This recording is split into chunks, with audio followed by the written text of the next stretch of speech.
Men, especially those with multiple sexual partners. That means that this is an outbreak that can be stopped with the right strategies in the right groups. Rishi Sunak says he'll put the UK on a crisis footing to tackle issues such as inflation if he becomes Prime Minister. Speaking in Grantham, the former Chancellor hit back at tax cuts announced by his rival Liz Truss, warning they could lead to further inflation. He also promised to tackle the NHS backlog, pledging to eliminate one-year waiting lists by September 2024. I'm the candidate in this contest who can say unequivocally the NHS will be safe in my hands. We face the worst NHS winter crisis in decades. Tackling the backlogs is the biggest public service emergency.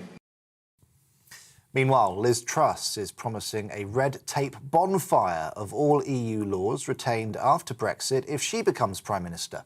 The Tory leadership hopeful says she'll implement a review by the end of next year and scrap rules which hinder UK growth. Critics warn it could weaken workers' rights, but Ms Truss says it would encourage investment. We need to help businesses grow. That's why I want to get rid of those regulations, remove red tape on hard-working businesses and farmers, drive the economy forward, but also keep taxes low. Because what I want to see is a country where hard work's rewarded. The body of a man has been found in Essex after a 21-year-old went missing last week. Emergency services had been searching for a person last seen in the water close to Clacton Pier on Tuesday. Police say formal identification has not yet taken place and efforts are being made to contact his family. The Foreign Secretary has condemned Russia's attack on Ukraine's Black Sea port of Odessa and says not a word President Vladimir Putin says can be trusted. It comes just hours after Moscow and Kyiv signed deals to allow grain exports to resume from the southern city. The country currently has around 20 million tonnes in silos, causing fears of a global food shortage. Ms Truss says a solution must be found that doesn't involve Russia and their broken promises. And a pizza delivery driver in the United States has been praised after rescuing 5 people from a burning house. Nick Bostick was driving in Lafayette in Indiana when he saw the property ablaze.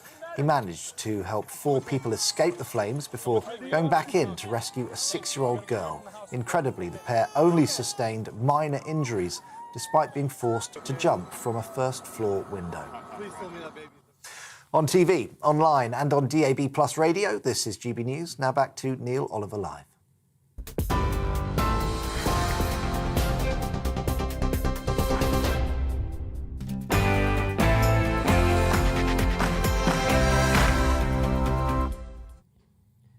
When did we, the people, become the problem?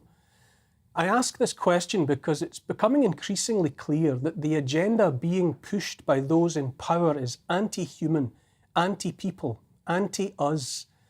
The Great Reset, the Fourth Industrial Revolution, the New World Order, call it what you will, but it all boils down to the same thing. Everything that's wrong in the world, from the climate to the food supply to energy supply, the whole damned lot, everything that's wrong is all our fault and we are to be made to suffer in order to make it right. And when it's remade, it won't be for us, the many, it will be for the few. If you feel in your gut that something somewhere is badly wrong, then you're not alone. I feel it too and have done for a long time. It's like the sensation you get when you're in a car and it goes too fast over a humpback bridge and your insides feel flipped into the air by the momentary weightlessness. The feeling goes away when the car settles onto the road once more. But the problem we have now is that we're being deliberately kept in mid-air by one dreamt-up crisis after another so that we cannot ever relax. We cannot get back to normal because normal is not allowed. I notice it's all gone quiet on the war in Ukraine and on COVID restrictions. Both are still on the back burner though, ready when World War III and/or lockdown is needed again. For the last few days, it's been climate code red from President Joe Biden. Here it's been all about how summer itself is the enemy, and that's our fault too. We can't be trusted to keep ourselves alive when the sun's out. We used to race to the Med in search of those temperatures so we could boast about them and the tan when we got home. I struggle to make sense of any of it. That war is also being waged on the natural order of things becomes more and more blatant, more and more obvious. Most recently, it's the bid to seize and centralise the ownership of farmland. Computer software salesman Bill Gates is now the largest private owner of farmland in the US, with more than 250,000 acres in 19 states. Bill Gates is not a scientist. Bill Gates is not a physician nor any kind of virologist or vaccinologist, but has been the single most enthusiastic salesman of so-called vaccines for COVID, vaccines that do not work as advertised and that have killed or damaged people in numbers as yet unknown. He's also not a farmer, and yet he's hoovering up American farmland as hard as he can go. Ask yourself why that might be. Why does a man who is not a farmer, but who would rather we, the troublesome people, eat the synthetic meat and genetically modified food in which he is so enthusiastically invested, taking as much of the farmland as he can for himself? The man who did more than any other single individual to push experimental medical products of untested, unproven safety, products in which he was similarly invested into every human arm on the planet, is every bit as determined to dictate what goes into our mouths as well. Ask yourself why. And just by the by, who put Gates in charge of the world anyway? In the Netherlands, the leftist World Economic Forum flavoured government is seeking to drive farmers off the land they have farmed for generations. This is being done under the pretext of the Green Agenda, Agenda 2030, punishing the farmers for their use of the fertilisers that were foisted upon them by the state and EU-sponsored agriculture industry in the first place. This is a confected crisis, cover for a blatant objective to take land away from private people and place it under the control of the state. The message is clear. The states want us to think farmers have messed up the land, messed up the environment, messed up the world, and so now the land must be taken away from them once and for all. All across Europe now, farmers are rising in opposition to the imposition of EU policies they describe as anti-farming. The scale of the protest is breathtaking, and yet most of the mainstream media pretends it's not even happening. I say this assault on those who have worked the land that should be providing us with our food is nothing less than evil. Collectivization of farming has been practiced before, of course, by communists. It's always by communists. In the Soviet Union, the cruelest of the land grabbing focused on the demonization of a class of people just a generation or two beyond the misery of serfdom under the Tsars, totalitarians of another sort. A minority of farmers had briefly secured ownership of some land, made enough money to build decent homes for themselves and their families. This was the group the Soviets targeted as the kulaks, a word that means tight-fisted, greedy, mean, so that the mob would turn on them. The kulaks were murdered, the women raped first. Those that survived were driven off their land and herded onto trains bound for exile in Siberia, never to return. With those that knew how actually to farm removed from the farmland, a disaster unfolded. The insanity of collective farming Soviet style caused the Holodomor, a famine that claimed many millions of lives in Ukraine and elsewhere in the Soviet Union.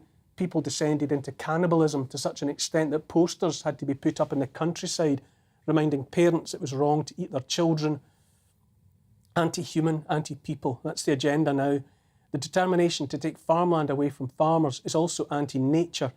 It's more of the same anti-human, anti-nature mindset from totalitarians who also do not care about the natural order of things. It should never have been about build back better. What is needed is back to basics, back to nature, back to normal. For thousands of years, our species didn't have any sense of owning the land. Rather, they belonged to it as hunters and gatherers of wild food. 10,000 years ago came farming and farmers, and that sense of ownership made manifest with the building of walls, the raising of tombs that meant the bones of the ancestors remained on the land they had farmed in their time as physical proof of connection to place. There was a profound and meaningful connection to the land and to the soil. Steadily in just the last few centuries, agriculture was industrialised, and in the bid for profit and productivity, farmers were pushed to use products that were poison to the wider environment. Finally, the penny has dropped for those in power. They look on at those who own the land and see another challenge to their outright control, another enemy to be defeated or erased. The farmers who cooperated with systems in order to meet targets and stay afloat are now being made scapegoats for consequences over which they had no control in the first place. Now the land itself is being taken from us, from the people. Farmers are being offered money to leave, sell up, abandon the farms their families have worked since a time out of mind. That land is being bought not by young farmers with a view to continuing ancient traditions, but by corporations and asset management companies that will ensure nothing grows there at all. If they have their way, the little people will be fed from labs with synthetic meats and infinitely processed plant-based abominations that, judging by sales in supermarkets, hardly anyone wants. Frustrated by our human insistence on real foods, real beef, lamb and pork, real vegetables grown in fields, we're to be separated from the soil once and for all. Anti-human, anti-nature, it's all around us. We've been made a wasteful species, encouraged to use once and throw away, turning our backs as millions of tons of good food are bulldozed into landfill. The so-called green agenda is predicated upon the rape of the earth for rare minerals, lithium and cobalt and more, also metals like copper, silver and gold. The extraction of those commodities means wholesale destruction of environments. Before a single turbine is raised or solar panels set in place, the sites are cleared and sterilised of all life. The turbines are held up by massive plugs of concrete. While in action, they kill millions of birds. When they come to the end of their working lives, there's nothing to be done with the colossal blades but to bury them in vast landfill sites. There's plastic everywhere, in the landfills and in the rivers and the sea. During the pandemic, the production of plasticised masks, testing kits, PPE equipment, all plastic, went into overdrive. Where are the activists to complain about the billions of masks and the rest now in the ground and in the oceans, throttling the life out of marine creatures, steadily dissolving into the microplastics that will end up in our bodies as we consume the fish? More and more, we've been separated from the land and from nature. We've been systematically uneducated so that we don't know where food comes from. We do not know how to grow food, how to raise livestock. Connection to the growing and rearing of our food should be intrinsically human. Eating food reared and grown organically, close to our homes, rather than mass-produced on factory farms, shrink-wrapped in plastic and flown for thousands of miles, is the very making of healthy, happy people. This is being taken from us for profit, but more fundamentally because it's part of separating us from the natural world itself. The same elite that has taken almost all the money is now after everything else as well, including the land beneath our feet. All the time, more and more plans are demonstrably and obviously afoot to separate us from what has always mattered, from each other, from our landscapes, and even from the creation of the food we eat and the water we drink. More and more of us are fat, unfit, rattling with pills. Fewer and fewer people are happy. We're in the process of being colonised by corporations and companies. They've come for the land. If we're not careful, we'll be herded onto reservations next. That's not a joke, by the way. I've said it before and I'll keep saying it. It doesn't have to be this way. Look now to the farmers, those that are being bullied off their land and out of existence. There's so much we need to remember and to relearn, and awareness of the land is part of it, in fact, central to it. The relearning should start with the land, with the soil. It should start with teaching a child how to care for a single seedling. We come from the soil, and one way or another, we go back to it in the end. While we're here, we should remember that we own it, that the land is ours by right, and that it is our obligation, our responsibility, our right and privilege to care for it so that it can do what it has always done, which is care for us.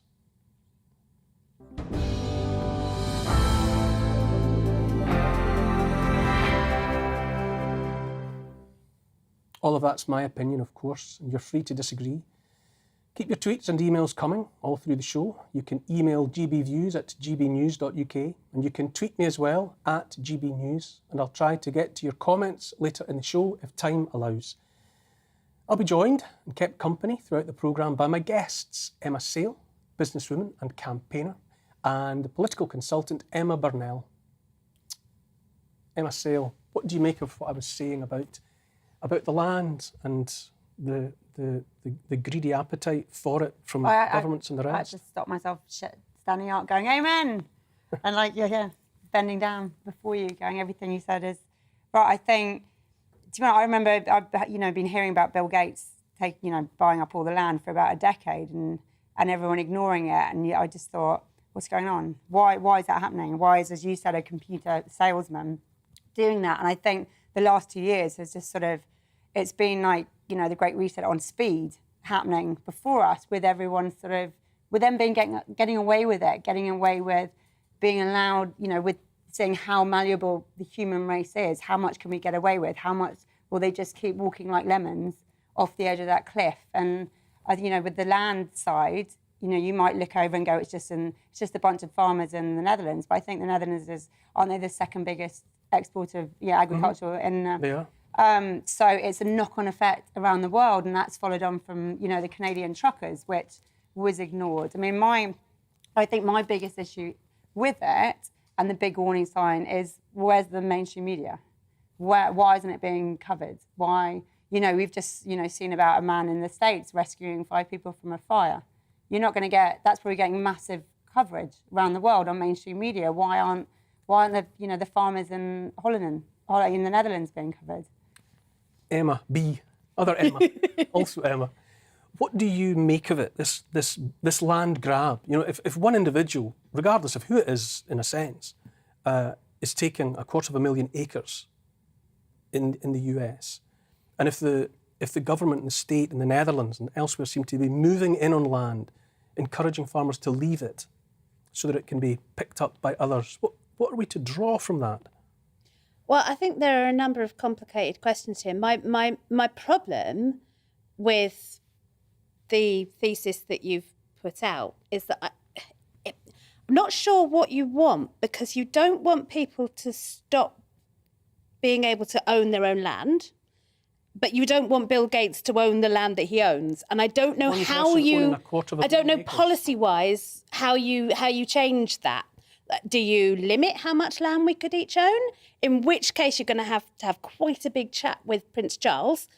And that I'm all in favour of us compulsorily purchasing Prince Charles's land, but I don't know that that's going to get democratic assent. So I think the problem is there are several different issues that do need addressing. We need to address the fact that farming has become, we have this image, particularly people like me, let's face it, who have never left London. Well, I've left London. I've never not lived in London. A brief sprint in Canterbury when I was at university, but it doesn't really count. We have this idea of what a farm is, and it's a couple of ducks and a pig and a cow all talking to each other with a lovely spider somewhere in the mix. And actually, the industrialisation of farming, as you've discussed, has led to some very real issues, some environmental issues, some social issues, and there needs to be some form of intervention into how we farm. But the problem is when that's happening, and that's happening now in Holland, it's happening at such a breakneck speed and such a difficult way that people are saying, well, we farmed this way for generations, because, yes, we probably have been farming in this industrialised way for 40, 50, 60 years. So that will be over generations. But it is also, if you want to go back to the land and back to that close relationship with the land and farming as much as we need in the ways that we are talking about, then you will need massive changes of policy, and that can only come from government. Surely can't be achieved by collecting the ownership of the land into fewer and fewer hands. That's the antithesis of what... I'm not in favour of one individual owning all the land, whether that's Prince Charles, whether that's Bill Gates, whether that's me. I'm a little bit more in favour of me, but because I'm a massive hypocrite and I'd quite like some land. But I do think that it's not simply a case of saying, how is the land owned? Where is the land owned? If you want to stop that ownership of land, that is the communism you were talking about, frankly. If you want to collectivise ownership of land, that is communism. That's literally the definition. Isn't it what they're doing with the land? Well, that's a separate question, and so there are two things. One, you either collectivise the ownership of the land, in which case then the state regulates exactly how it's done, or you impose regulation on the private-owned land, and you change the way we farm that way. But either way, what is that's going to mean is an imposition on some people of some form. Isn't that part of the problem with the Dutch farmers and why they are so angry? Is they have been saying for years and years, suggesting ways of reducing the nitrogen, reducing. And I was looking at earthworms. There's loads of anaerobic digestion is absolutely essential. And so this whole taking it and taxing the farmers out of being, and basically bankrupting the farmers, so they've got no choice but to sell to the private equity, to the likes of Bill Gates, who aren't going to farm on it. So what are they doing with it? And that's where, I think that's where the sinister of what this is the question, the underlying bit. It's that question that's not being answered. Why is any one person hoovering up so much land? When they're not going to farm on it. And what is it for? We're going to have to move on to the break at the moment. After the break, as discussed, Dutch farmers have been protesting about government-imposed cutbacks. I'll be welcoming 3 guests onto the show to discuss the latest developments.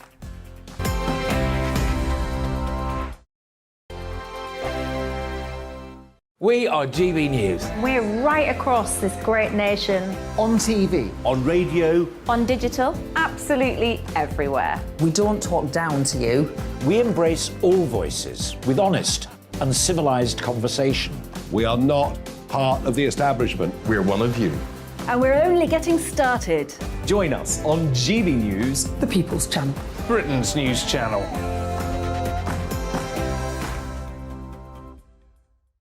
Hi there, it's Stephen and Anne. At breakfast from 6 a.m, you'll always be caught up with everything you need to know, the latest headlines, opinions and debates. We'll bring you the good news and the bad, but most of all, we're here for you. Remember, send in your views and let us know what you would like us to talk about. That's because we're your news channel. And every morning at 6 a.m, it's breakfast on GB News. My name's Tom Harwood and join me 9:30 a.m. every weekday for The Briefing, your one-stop shop for everything you need to know about what's going on in politics today. I wonder if this is a deal that might need to be like the biscuits in this factory, twice baked. Is there not an opportunity here to win out against the extremes? Tom Harwood, GB News. What are you going to do about it? Things should have been done differently, and they certainly are being done differently. Don't miss it. The Briefing with me, Tom Harwood, 9:30 Monday to Friday on GB News. Where would you like to go? Just take me to the studio, please, Matt. You know where you're going. I've got a show to do. Friday Night Feast on GB News, 7 p.m. And it's like nothing you've ever seen before. We take a different angle on the week's biggest news stories. The viewers and listeners set me some absolutely mad challenges to do. We tried to rehome a rescue dog. And yes, there's some other wacky stuff in there as well. I feel like I could take on the world. Well, that's that. Friday Night Feast with me, Patrick Christie's, every Friday, 7 till 9 p.m. on GB News. Be there.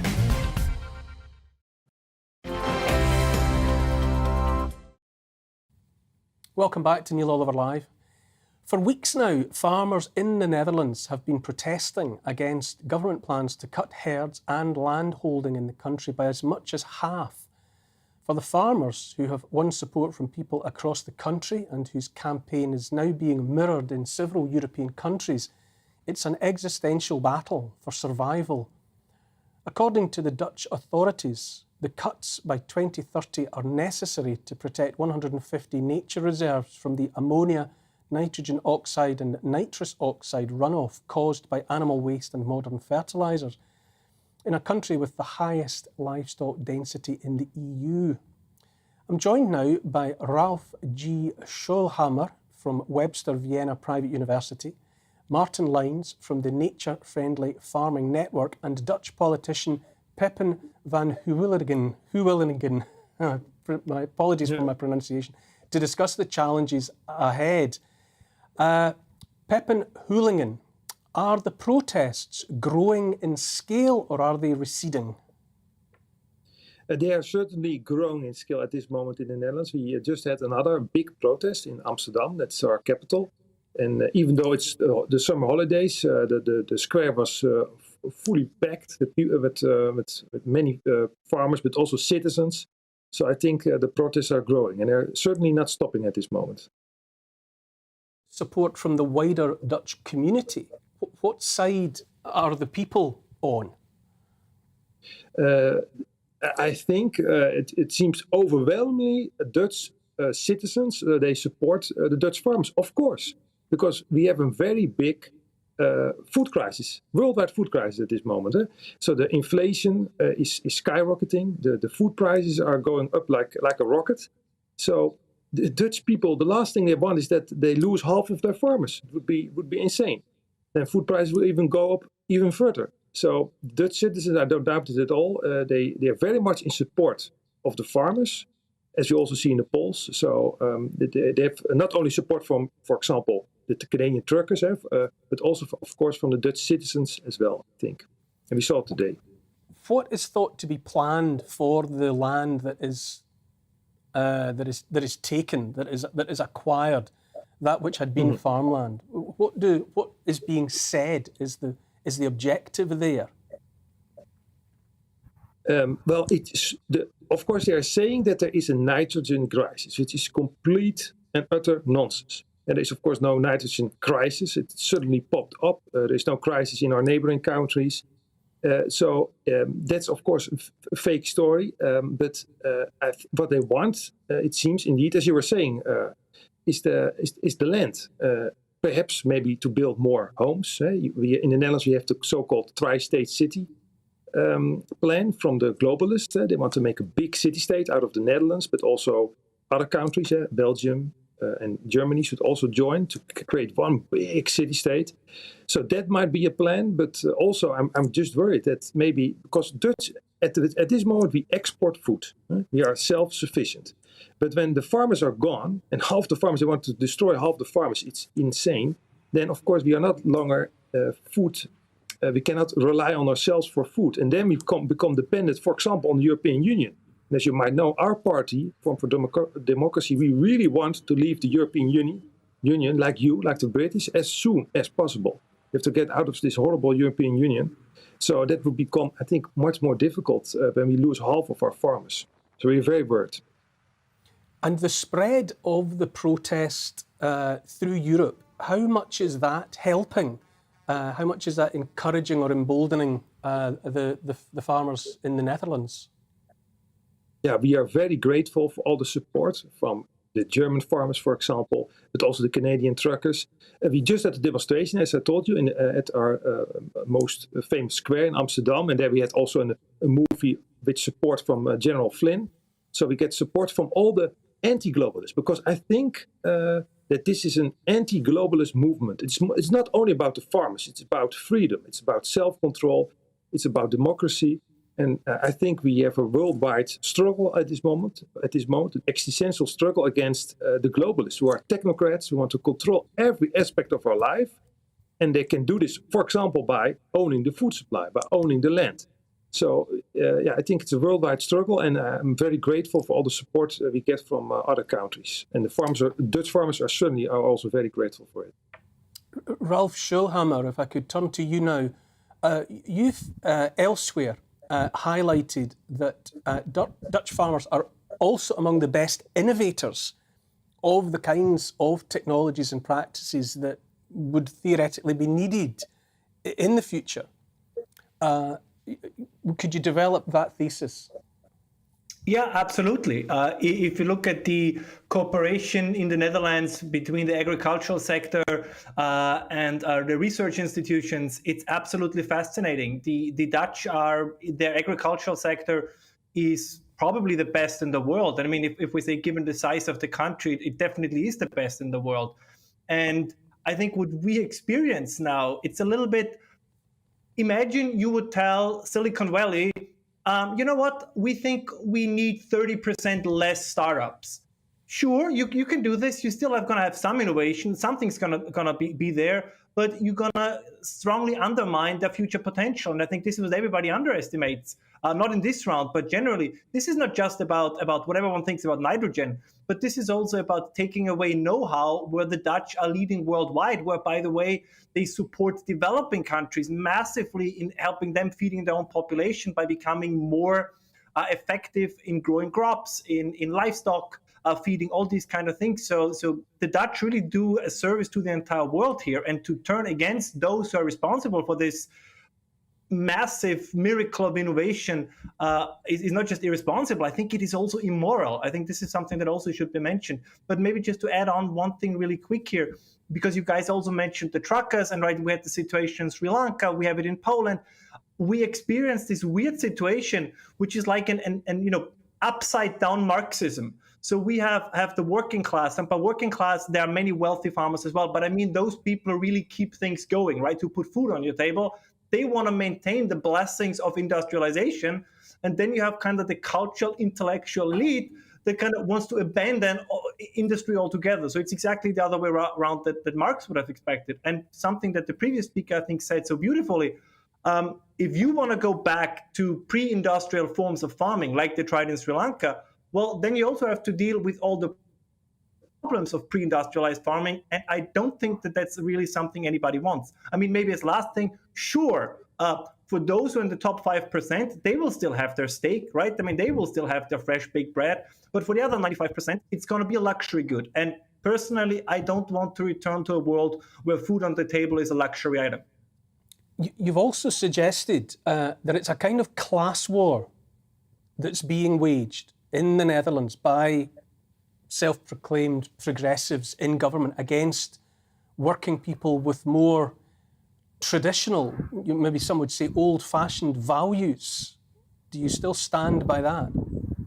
Absolutely. I mean, we can actually make this very clear. Look at polls, like not just in the Netherlands. When you ask people, so what's most important for you, right?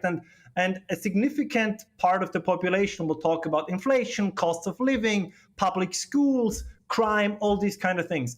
But then if you poll journalists or those who are kind of in the media, cultural, political bubble, right, they will talk, number one, climate change. And whatever nitrogen, how this, and environmental issues. So the entire list of priorities is defined by those 5% who are on top, and the other 95% who have absolutely different priorities. They're either ignored or, during election times, politicians pay lip service to them, but they do anything about it. I mean, just real quick, think about this on a European scale.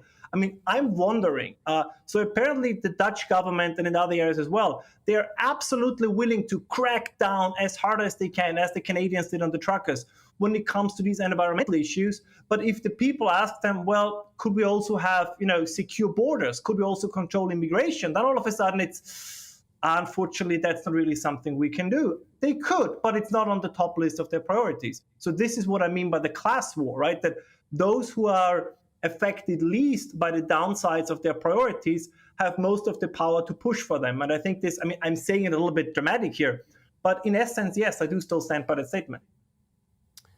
Martin Lines from Nature Friendly Farming, where do your sympathies lie as you look on at what's happening in the Netherlands and across Europe in the farming community?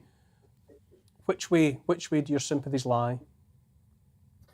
I think it's a really sad situation to see the farmers in the Netherlands having to see such rapid change. They haven't had the government, looks like the government support to give them a fair transition, to remove some of the harmful practices and deliver a farming system that actually works with the environment and the land capacity and with nature and keeps the farming business thriving. And I really look forward to hearing more of what that, hearing more of what governments can do.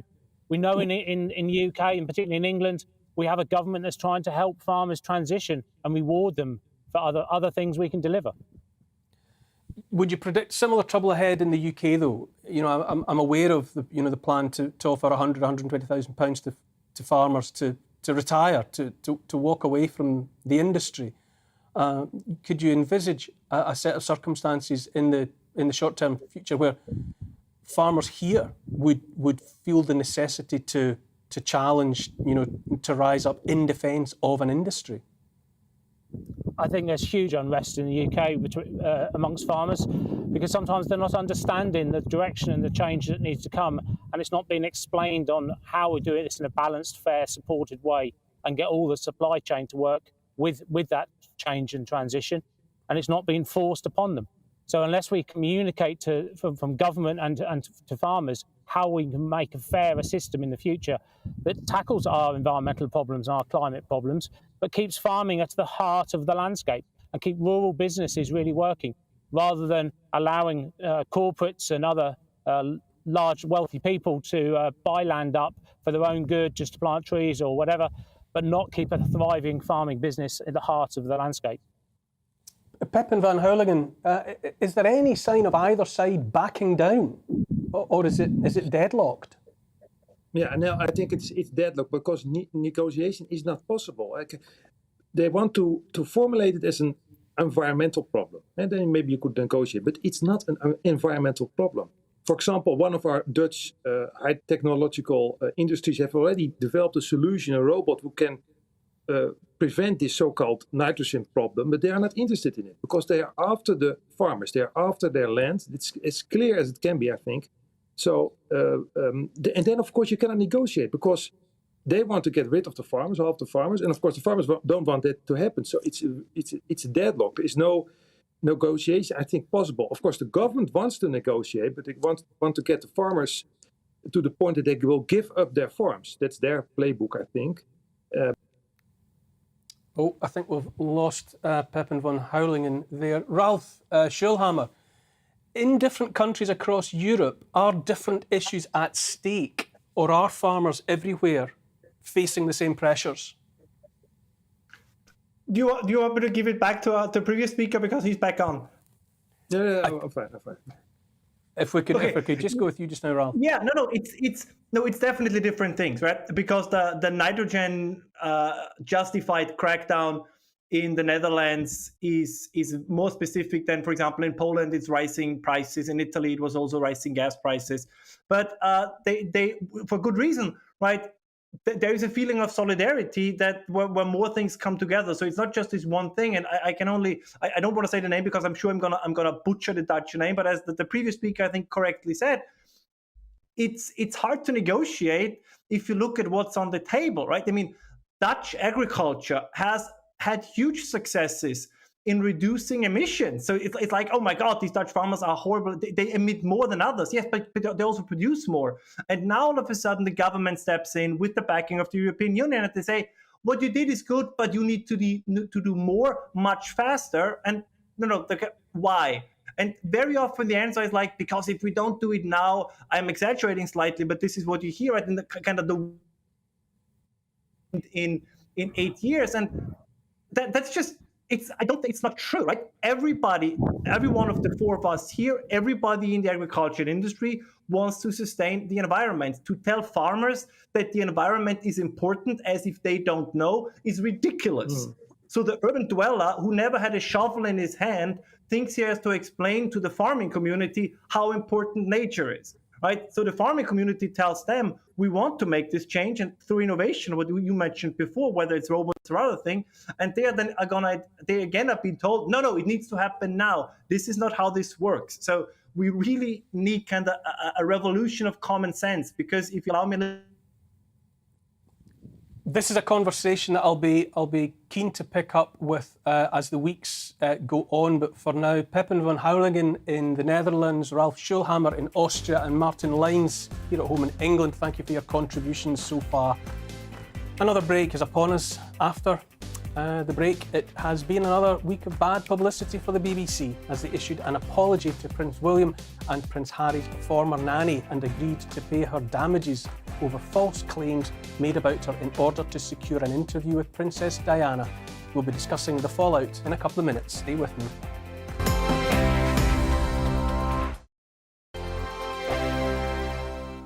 We are GB News. We're right across this great nation. On TV. On radio. On digital. Absolutely everywhere. We don't talk down to you.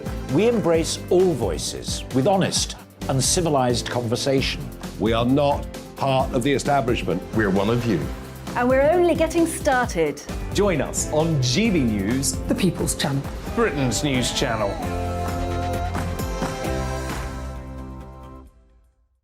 Hi there, it's Stephen and Anne. At breakfast from 6 a.m, you'll always be caught up with everything you need to know, the latest headlines, opinions and debates. We'll bring you the good news and the bad, but most of all, we're here for you. Remember, send in your views and let us know what you would like us to talk about. That's because we're your news channel. And every morning at 6 a.m, it's breakfast on GB News. My name's Tom Harwood, and join me 9:30 a.m. every weekday for The Briefing, your one-stop shop for everything you need to know about what's going on in politics today. I wonder if this is a deal that might need to be like the biscuits in this factory, twice baked. Is there not an opportunity here to win out against the extremes? Tom Harwood, GB News. What are you going to do about it? things should have been done differently, and they certainly are being done differently. Don't miss it. The Briefing with me, Tom Harwood, 9:30 Monday to Friday on GB News. Where would you like to go? Just take me to the studio, please, mate. You know where you're going. I've got a show to do. Friday Night Feast on GB News, 7 p.m. And it's like nothing you've ever seen before. We take a different angle on the week's biggest news stories. The viewers and listeners set me some absolutely mad challenges to do. We tried to rehome a rescue dog. And yes, there's some other wacky stuff in there as well. I feel like I could take on the world. Well, that's that. Friday Night Feast with me, Patrick Christie's, every Friday, 7 till 9 p.m. on GB News. Be there.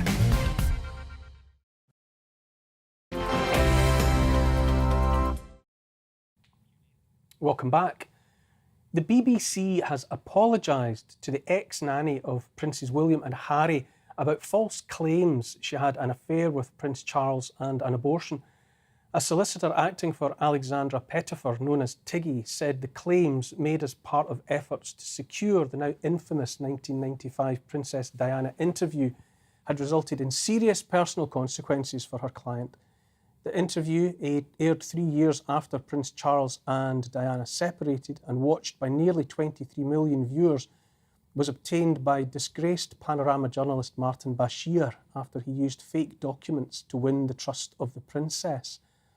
Last week, the BBC said it was, quote, extremely sorry for the serious and prolonged harm, end quote, caused by the broadcast to Mrs. Pettifer and her family. An undeniably low point for the BBC, and the corporation will pay Mrs. Pettifer a substantial undisclosed sum as well as her legal costs. But is that enough? Joining me now to discuss the fallout from the scandal are Rebecca Ryan, director of the Defund the BBC campaign, and Jenny Bond, former BBC royal correspondent. A good evening to you both. Thank you for joining me. Jenny Bond, first of all, pretty damning stuff, most recently there. Hard to see in many ways how the national broadcaster could fall much further than the kind of behaviour that's being described there. What's your reaction? Well, I was very glad for Tiggy. I think Martin was a rogue reporter amongst a lot of very excellent staff at the BBC. In my experience of 26 years in the newsroom. I never met Martin. I don't know anything about him, but clearly he used some very spurious methods to get that interview. I mean, I was the BBC royal correspondent at the time. I had spoken to Diana, just 5 months before that interview. I had a long, long chat with her in which she told me an awful lot of what she told Martin. That there were 3 of us in this marriage. It was very crowded, all sorts of stuff. And yet she asked it to be confidential. Somehow, and I was intrigued at the time, Martin managed to get her confidence to say it all to camera. There was the rumour a few months after the interview was broadcast, the Panorama interview, that there'd been a party, a staff party, at which Tiggy had left in tears and really very upset because Diana had gone up to her and said, I'm so sorry to hear about the baby. Diana clearly believed these rumours put about, presumably by Martin, that Tiggy was the lover of Prince Charles, that she had got pregnant and had an abortion. And I know that she continued to believe that story because a year after Panorama, I was with Diana again, the 2 of us at Kensington Palace, having a chat, a long, long chat. And as part of that conversation, I asked her, well, what do you think about Tiggy now? And she said, I still believe it. I still believe that she was Charles's lover, that she had an abortion. So it went very deep. It was very hurtful to Diana. It was exceptionally unfair and defamatory, obviously, to Tiggy. And Tiggy has lived with that for more than 25 years. So I'm delighted that she now has some kind of retribution. That a journalist was operating in this way within the BBC, what does that say about the culture within the national broadcaster? What are we to make of even one individual operating and successfully operating in that way? I think we're to make of that there is a rogue individual in many very, very large organisations, and that Martin sadly was that rogue individual. Having worked in the BBC newsroom for 26 years, I would vouch for the fact that all the journalists I work with, all of them, were 100% dedicated to the job, which is to ascertain the facts as quickly as you can, as accurately as you can, and get them out as accurately and correctly as you can, and in a balanced manner. And that's what I think the BBC did then and continue to do. But this was a very, very unhappy, indefensible episode. More ammunition for the campaign to defund the BBC, would you say? Oh, clearly, yes. Yeah, I'm sure that you would like to have a say. Go ahead. Rebecca. Absolutely. I think, I mean, whilst Jenny might say this is one rogue reporter, the fact is that Martin Bashir was promoted after this when the BBC knew about it. This has been covered up, and part of the BBC's problem is that it will cover up these issues and keep them buried for decades before the truth finally comes out and before an apology is forced out of the BBC. And that culture of covering its own back really has led to the British public distrusting the BBC on a huge scale. It's now the least trusted of the public service broadcasters, and that's why we would say that we need to get rid of the licence fee. Essentially, it's sort of a tax where people are forced to pay for a corporation that they do not have trust in anymore, and this is a key part of the problem that we're seeing. Emma Burnell here in the studio with me. What do you say? Is this the straw that breaks the camel's back? Is it time for something else to be structured around the BBC? The BBC has issues because it's a ginormous corporation, and ginormous corporations often do have issues. There's lots I would change within the BBC, but would I change or get rid of or defund the BBC? No, I wouldn't. Martin Bashir is clearly a terrible, terrible journalist and human being, as far as I can tell. I mean, he's behaved abominably. And has taken a profession I take part in and care about very deeply, and besmirched it. And that's appalling. Frankly, it is deeply annoying to me as someone who really believes in the value of journalism, the value of investigative reporting, that we're having a conversation about bringing down the BBC over flipping gossip. Over nasty, petty-minded gossip and the abuse of one woman's vulnerability, another woman's vulnerability in her employment, one woman's vulnerability in marriage, another woman's vulnerability in her employment, and this snipey pettiness should not be what journalism is even about in the first place. It's not just one story, though, is it, Emma Sale? We've got the Jimmy Savile scandal. We've got the blatantly biased reporting that ran alongside the Brexit referendum. Issues like the mostly peaceful protest reporting of the BLM marches and the like. There seems to be a something rotten in the state of Denmark, but is the BBC still fit for purpose?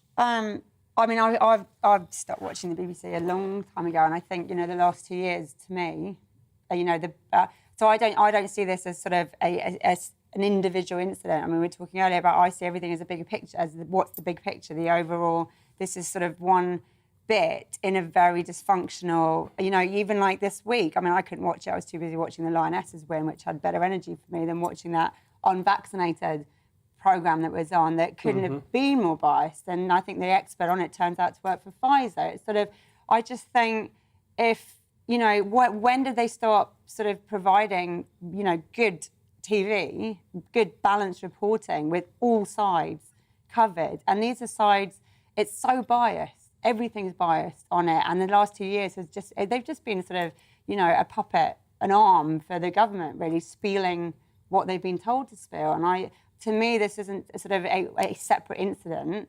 This is not, as you said, a straw that breaks the camel's back. I just think it's just something that just adds to this massive pile of it needs fixing. And stick, like here, I'd never be allowed on the BBC. My views are way too out there.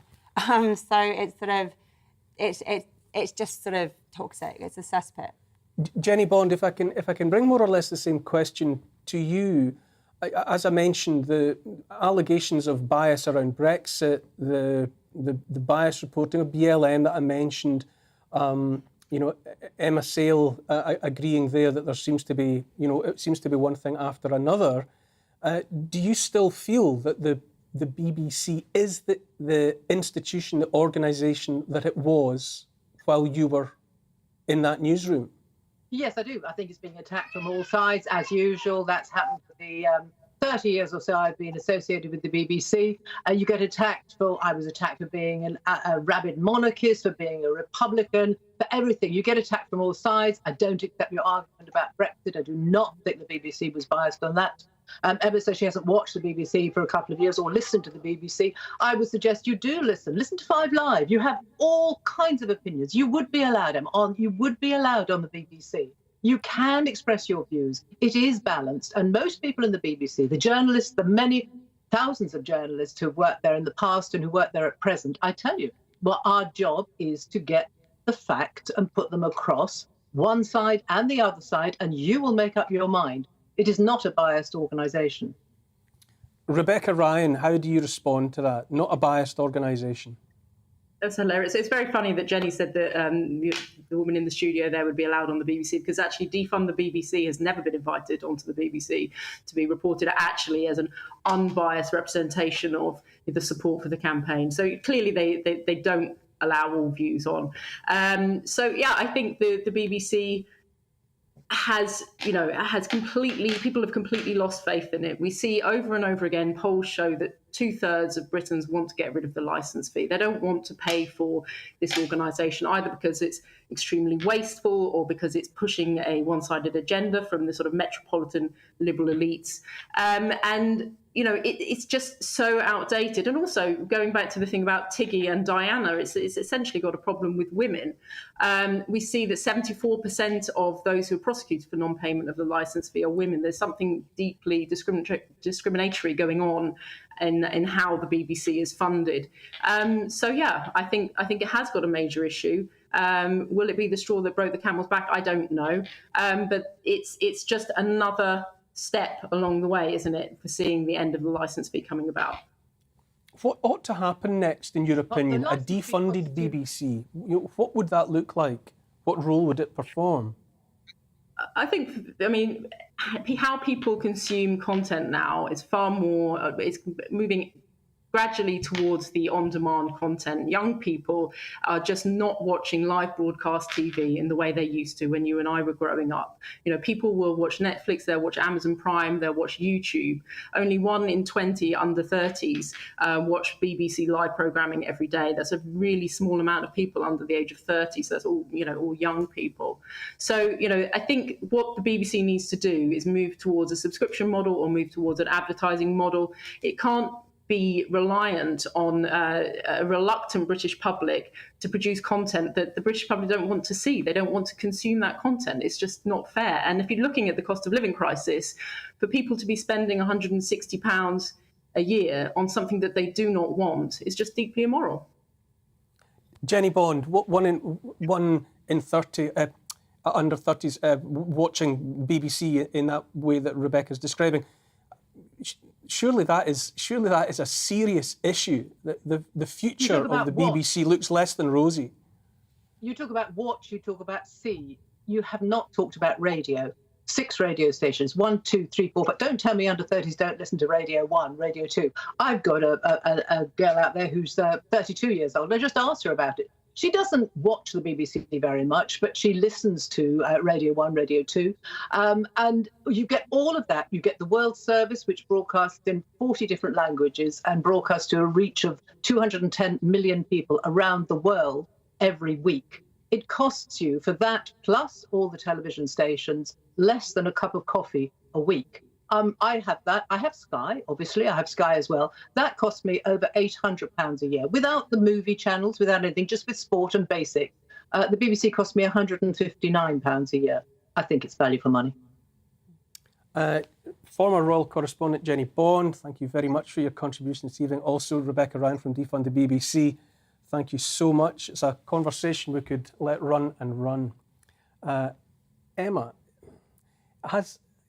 surely something has to give. It does feel, some of the testimony that Rebecca was offering there, that the grand days of the BBC are behind them, and it does seem like an anachronism to have a population taxed for a service that they demonstrably don't seem to want. I think people use a lot more of the BBC than people think they do, because they are watching clips online. They say, I never watch the BBC, except that they go on Twitter or TikTok or wherever, and they're watching a ton of clips on there from the BBC. That's BBC-derived content. There are a really broad spectrum of voices on the BBC. So I listen to their newscast podcast all the time. I think it's a really, really good, balanced podcast. I have no idea what their presenters' politics are. I think it's really interesting. On that podcast, I have heard, amongst others, GB News presenter Nigel Farage. I have heard both of the contenders for the Conservative leadership. I've also had Angela Rayner. That's just in the last month or so. So they really are platforming in a lot of different ways, a lot of different voices. As I said earlier, is the BBC perfect? No. But I don't know an organisation that's better, actually, at self-flagellation than the BBC. BBC are really, really good at saying, we're not perfect and we're getting this wrong. We are talking about a very poor incident, but let's face it, that happened when I was 20 years old. That's a long time ago. So, and the BBC has done a lot of their favourite thing, that public self-flagellation, about this incident. That's why we know about a lot of this. So I do think it's important that they keep growing, keep learning, keep understanding how to deliver for their current audience. But I think they are getting a lot more right than we're giving them credit for in this show at the moment. We'll leave that right where it is at the moment. Another break is upon us, after which I'll be delighted to welcome this week's Great Briton. John Di Benedetto and 3 friends will be running a marathon for charity while pulling a Land Rover. Is that even possible? I'm looking forward to finding out.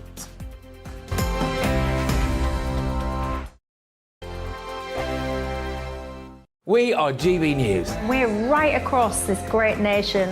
On TV. On radio. On digital. Absolutely everywhere. We don't talk down to you. We embrace all voices with honest and civilised conversation. We are not part of the establishment. We're one of you. And we're only getting started. Join us on GB News, The People's Channel. Britain's news channel.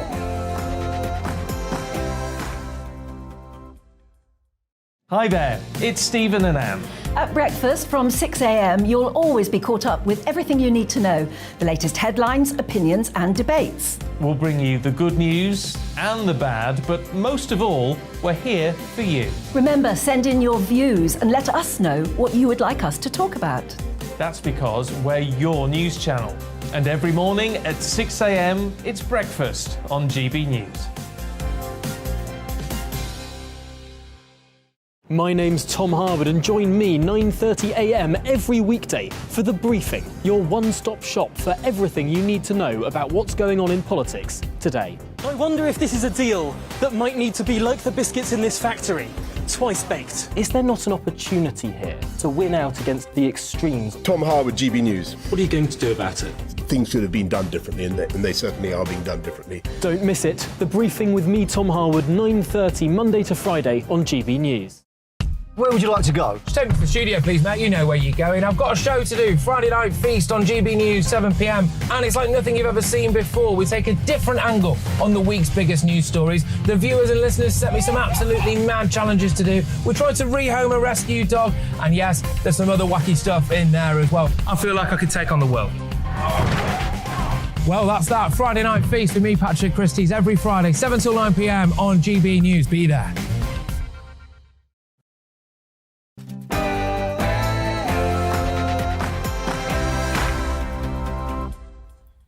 Welcome back to Neil Oliver Live on GB News TV and on radio. Still to come in the next hour, I'll be welcoming back Dr. Leo Cheng, an old friend of the programme, who will be telling us about the amazing work he's been doing on the Mercy ships, delivering vital care to patients who may not be able to access it elsewhere. We'll be discussing the news that a forest in Kent has become home to the first wild bison to roam the British countryside for 1,000 years. Charles Clover from the Blue Marine Foundation will be here, and I'll be speaking to English Heritage's first ever female pirate. But first, it's the news with Ray Addison.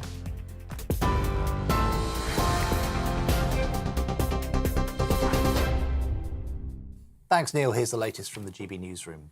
Drivers are facing delays of up to 11 hours as they try to travel through the port of Dover. Although the number of French border staff has improved, Dover authorities say there's still some way to go to clear the hold-ups.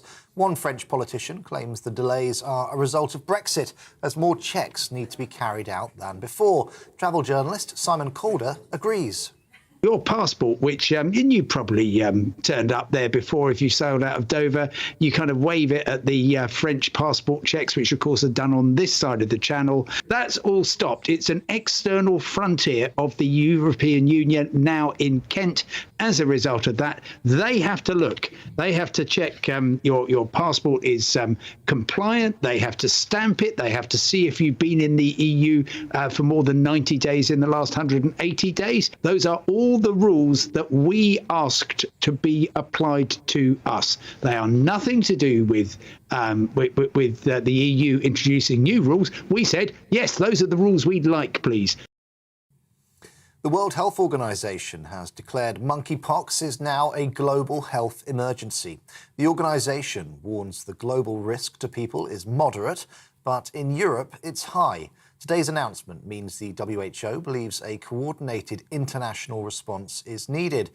WHO Director General Tedros Ghebreyesus says the outbreak can be contained. Although I'm declaring a public health emergency of international concern, for the moment this is an outbreak that's concentrated among men who have sex with men, especially those with multiple sexual partners. That means that this is an outbreak that can be stopped with the right strategies in the right groups. Rishi Sunak says he'll put the UK on a crisis footing to tackle issues including inflation if he becomes Prime Minister. Speaking in Grantham, the former Chancellor hit back at tax cuts announced by his rival Liz Truss, warning they could lead to further inflation. He also promised to tackle the NHS backlog, pledging to eliminate one-year waiting times by September 2024. I'm the candidate in this contest who can say unequivocally the NHS will be safe in my hands. We face the worst NHS winter crisis in decades. Tackling the backlogs is the biggest public service emergency. Well, meanwhile, Liz Truss is promising a red tape bonfire of all EU laws retained after Brexit if she becomes Prime Minister. The Tory leadership hopeful says she'll implement a review by the end of next year and scrap rules which hinder UK growth. Critics warn it could weaken workers' rights, but Ms Truss says it would encourage investment. We need to help businesses grow. That's why I want to get rid of those regulations, remove red tape on hard-working businesses and farmers, drive the economy forward, but also keep taxes low. Because what I want to see is a country where hard work's rewarded. The body of a man has been found in Essex after a 21-year-old went missing last week. Emergency services had been searching for a person last seen in the water close to Clacton Pier on Tuesday. Police say formal identification has not yet taken place and efforts are being made to contact his family. The Foreign Secretary has condemned Russia's attack on Ukraine's Black Sea port of Odessa and says not a word President Vladimir Putin says can be trusted. It came just hours after Moscow and Kyiv signed deals to allow grain exports to resume from the southern city. The country currently has around 20 million tonnes in silos, causing fears of a global food shortage. Ms Truss says a solution must be found that doesn't involve Russia and their broken promises. And a pizza delivery driver in the United States has been praised after rescuing 5 people from a burning house. Nick Bostick was driving in Lafayette in Indiana when he saw the property ablaze. He managed to help 4 people escape the flames before going back inside to rescue a 6-year-old girl. Incredibly, the pair were only sustained minor injuries despite being forced to jump from a first-floor window. On TV, online and on DAB+ radio, this is GB News. Back now to Neil Oliver Live.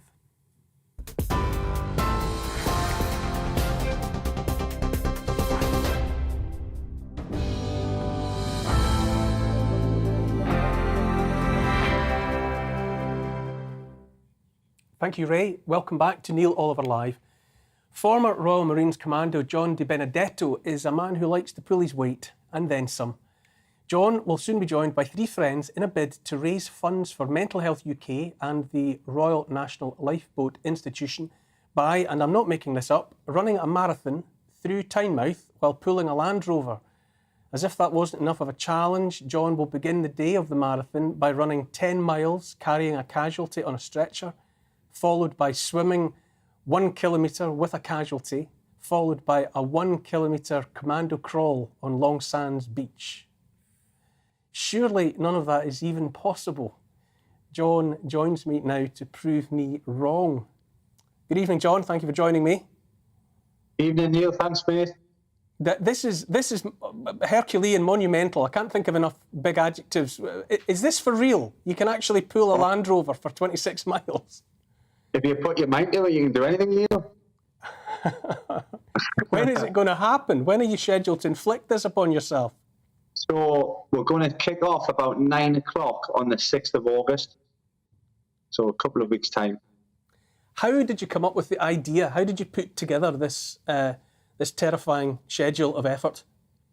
Well, basically, I was at a wedding a few weeks ago, about 3 or 4 weeks ago, and a serving member of the paratroopers mentioned, obviously, some of the guys doing like a similar challenge. But obviously, myself, being myself, and always looking to push myself that step further, I said I'd literally do everything in a wanna with no rest. But seriously, it is possible. I hear myself asking the question over and over, but it is possible to run 26 miles while pulling a Land Rover, even if there are 4 of you. Oh, anything's possible, and you've just got to crack on. I mean, it's going to be uncomfortable. There's going to be times that we're going to want to stop, but you've just got to dig deep and keep going. I mean, I'm watching images there of you practicing, and it just looks physically impossible. How far have you pulled the Land Rover in one go so far?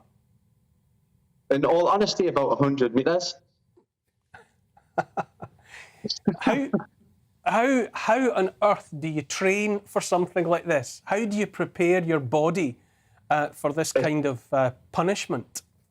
I mean, myself, I've always kept myself to like a good high level of fitness and strength. And the 3 other lads that's doing it, one is a former Royal Marines commando as well, and 2 of the other lads are actually 2 of my clients. And they've obviously at a good standard. But I think the whole challenge is mainly it's a mental battle. And it's just to show yourself and show everybody else that is, you can put your mind to anything and just keep going, no matter how uncomfortable it's going to be. You can achieve anything with self-belief. I think it's only fair that you name check your partners in crime in this colossal effort. Who are the 3 that are alongside? So we've got the former Royal Marines Commando, Anthony Longstaff. Then we've got Lee Morrison, who he's looking to join the Royal Marines. And then we've got Neil Drew. We'll call him the Viking because he's game for anything, him. And why have you selected these particular charities, Mental Health UK and the Lifeboats? Well, firstly, obviously, the Mental Health UK, I think obviously everybody would agree over the last 3-4 years, it's been on a massive, obviously, rise. COVID being one of the main culprits. And you see things daily on all platforms of mental health, people harming themselves. I don't think there's enough support out there for people. I mean, I personally suffered it in the past. I think that's one of the reasons why I like to do these things, just to obviously push myself. And the way I get through things, I always say it's the daily grind. You've got to test yourself mentally. Like the physical side, you can work towards, but the mental side, in order to get better, you've got to break. And the Lifeboats, do you have an affiliation or a connection there? They're local. So, I mean, they do a lot for the guys. They're always out patrolling the beaches, performing rescues. It's all voluntary. And I think, obviously, they could do with getting, obviously, some money towards them to help them for what they do, because it's an amazing job. How much do you hope to raise if all things go according to plan and you actually haul the Land Rover across the finish line? I mean, I haven't got like a benchmark. I'll just like to raise as much as we possibly can. Just obviously to put towards the Mental Health UK and the RNLI. And is there a page online or some means by which people watching this, listening to this, could help? On my Facebook page, obviously you would find it by my name, and then through the business _tactical45, which will be on Instagram. The links are both on there for the Just Giving page. John De Benedetto, you're definitely a great Briton.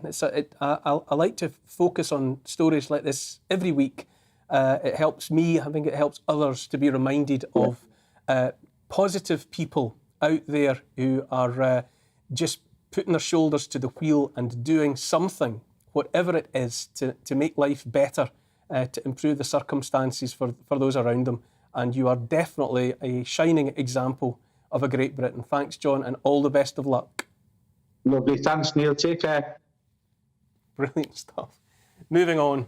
Now, regular viewers of Neil Oliver Live will remember my next guest. He made quite an impact the last time. Dr. Leo Cheng is a maxillofacial, thyroid and reconstructive surgeon. Is that about right, Dr. Cheng? And in his holidays from his day job in London, he joins a specially adapted Mercy ship to deliver life-changing care for some of the poorest people in Africa. Just a warning that some of the images in this section may be quite challenging for some people, but this is real life for real people. And so we will be showing the pictures that illustrate what Dr. Cheng is all about. He has just returned from his most recent trip, and he joins us for an update that, in addition to much else, should remind us that there truly are good people in the world. Dr. Cheng, it's lovely to see you again. Thank you for inviting me back. No, I've never forgotten the story that you had to tell. It was so extraordinary. Can you tell the viewers where you've been and what you've been doing in your latest, open inverted commas, holiday, close inverted commas? Well, since I was here last time, I paid 2 trips to Mercy Ship. The first trip was actually launching our brand new world biggest hospital ship, also I should say biggest training platform. And this is the ship called it's colossal. Global Mercy, 36,500 ton ship, double the size of Africa Mercy, which I've been serving for the last 17 years. And I was there in Rotterdam to launch this ship. And of course, we have celebrities, we have lords and baronesses, but we also have one of the royal family, HRH Prince Royal. There are amazing statistics related to the work of Mercy ships. Can you just tell us, since 1978, you know, the value of and the number of procedures? Wow. I don't have the... I think I can help. I think it's 2.8 million people, and it's more than £1 billion worth of medical procedures that have been performed on people who otherwise could never have sought that kind of help. And the reason why we can do this is because we have got amazing business model. All crew members are volunteers, which means we don't have salary, pension, or expenses. We have to raise our funds to fund lodgings, to fund flights to go out there. So that's why I felt... So you pay your own way? Yes. Which business will say you charge your workers for the privilege to serve? And Mercy Ship does that for the last 44 years. And it's getting bigger. Now we've got 2 ships. And I think that's why all the donation comes to Mercy Ships. Majority goes straight into patient care. And that's why those figures you just quoted. It's mind-blowing. Mind-blowing. Can you talk us through some of the cases that you were confronted with in recent times, this trip and the one before, and what you were able to do for those souls? Yeah, I got so many cases. Well, remember last time I showed the case with big jaw tumours. Now, there was a case with 1-year-old Moses. He has got this encephaloshoot literally stick in front of his head. And this is There's the image there, unbelievable. And this is brain tissues and also brain lining in this, because she got a congenital defect of the bone there. And it's really sad because, you know, we're sitting in this first world, we've got National Health Service. Whenever we want healthcare, we can choose, all right? But out there, there's no access to healthcare. So Lancet have reported that 2/3 of the world population do not have access to safe, affordable, timely care. And 17 million people die each year, means 2 per second die each year from preventable surgical diseases. And Moses will be one of them. What would have happened in all likelihood to Moses had you not intervened? Dr. Gary Parker, which I mentioned last time, is a long-term crew member, chief medical officer. He saw some of this baby come into screening, and he never see any adults with encephalocele. And the only conclusion he can make is they never live into adult life, because when they fall, they got a cut, infection goes in, meningitis, and they die. And this condition basically not survivable unless you have specialist surgery, like what we can offer on the Mercy. And I think we do have that's the before picture as he was presented to you. And I mean, the transformation is close to 100%. I'd like to share with you now. This child probably didn't even know what happened to him. Right, he's only 1 year old. But the parents look at this child and say, wow, this child can't go to school. We'll be teased, we'll be bullied. He won't be able to live long enough to get married, to have a job. Now, straight after the surgery, you can see the lights in the eyes of the parents, because their hope now can be realized. And that's one of the reasons why I'm drawn back to Mercyship year after year for the last 20 years. Because it's that, I want to save life, but also give hope back to the patient and the family. Because for hope to be credible and believable in the future, it needs to be tangible and felt in the present. And that's what Mercyship brings, because patients can not just feel, can see with their eyes the deformity, their lumps are removed. And they said, right, I can start putting the real hope in my future. I'm thinking as well that simply encountering people like yourself must be transformational almost, because in their lives, they must only be confronted with people who are horrified by their very presence, shocked. And then for the first time, when they come aboard the Mercyship and they meet you, and you only offer help, just that, the look that you give them. Well, I want to bring the whole ship into here, because if I just go to Mercyship, guess what? I can do nothing. It needs the whole ship. In African Mercy, 450 people. African Mercy, we need 900 crew members. And we all have to work together. And I'm just part of that process. And since you mentioned about patients, when patient comes to the ship, the healing starts not by seeing the surgeon. The healing starts when they come to screening, come to clinic. One of our volunteer crew members actually shake the patient's hand and say, don't go away. You are the reason we are here. Because a lot of patients have been downcast, have been ridiculed, have been rejected by their own family, by the community. Some of them even living in the cattle shed, because they have got this deformity, and they thought the family and the village think you're cursed. The first handshake, that starts the healing process, because it starts with human contact, human recognition, acceptance. I think we've got another before and after sequence, if you wanted to talk us through that. This is Pharaoh. He's always, I always remember him, because can you look at his eyes? His eyes always look at my chest before surgery, because he's so downcast. And what's that? He's got a tumour on the side of his face? He's got benign salivary gland tumour. It's parotid gland. Now, yours and my parotid gland, normal gland, weigh about 10 to 15 grams. He has got 1.5 kilo. And this lump, can you see that there's such a white little tape into it? This has been growing for 7 years. 12 months before she came to the ship, the skin keeps on expanding and don't want to expand anymore, and actually bursts at the end and dripping blood every day for 12 months. And then when he came to us, he was so anemic. We transfused him. The transfusion is another interesting. The blood bank, all crew members are walking blood bank. All right? And we transfuse him. We do the surgery with three surgeons doing together. And the next picture to show you after surgery. And, their eyes start to look up. They start to make eye contact. Yes. The amazing thing is... You're showing him the correction in a mirror there. Yeah. Is that an important Very part important. of the process? Because a lot of patients, when they wake up, we give them a mirror, because they have nothing. So we give them a wash bag, and in there's toothpaste and all the rest of it, always a mirror. They look at the mirror, and time again, they look at the mirror, they say, they don't believe what they are seeing looking back at them. So their hands would come and stop at where the lump used to be.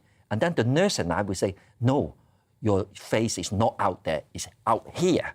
And then their eyes pop out and say, really? And then they have to check the mirror a few times a day for a week to make sure they're not It's dreaming. true. Emma Sale, can you imagine being able to deliver that kind of help I think it's amazing. to fellow humans? Well, as you said, that business model. But it's the pay it forward, isn't it? There's actually, it's warms my heart when you hear that that people genuinely. I believe in people being good people and actually wanting to pay something forward and wanting to give back. But then also, what struck a chord is that, and I think the last 2 years, that lack of social contact and that the touch and the physical side and the being listened to and the social contact and being acknowledged. You don't realise how powerful that is healing.